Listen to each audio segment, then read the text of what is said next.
Huwag mong husgahan ng isang tao bisa uri ng kanyang trabaho. Katulong man yan, karpintero, basurero, o kahit ano pa ang trabaho, basta marangal.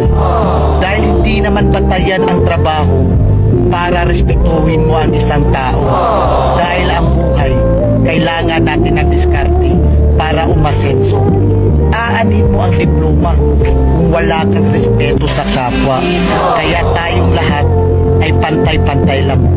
Tayong lahat ay may karapatang tratuhin ng tama kahit walang pinag-aralan.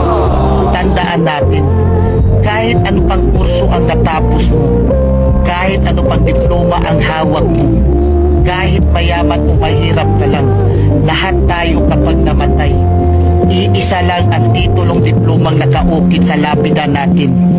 Rest and peace. Huwag mong husgahan ng isang tao bisa uri ng kanyang trabaho. Katulong man yan, karpintero, basurero, o kahit ano pa ang trabaho, basta marangal. Dahil hindi naman batayan ang trabaho para respetuhin mo ang isang tao.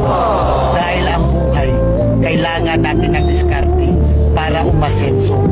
Aanin mo ang diploma kung wala kang respeto sa kapwa. Kaya tayong lahat ay pantay-pantay lang.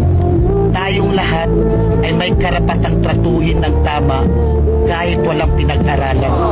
Tandaan natin, kahit ano pang kurso ang natapos mo, kahit ano pang diploma ang hawak mo, kahit mayaman o mahirap ka lang, lahat tayo kapag namatay, iisa lang ang titulong diplomang nakaukit sa lapida natin.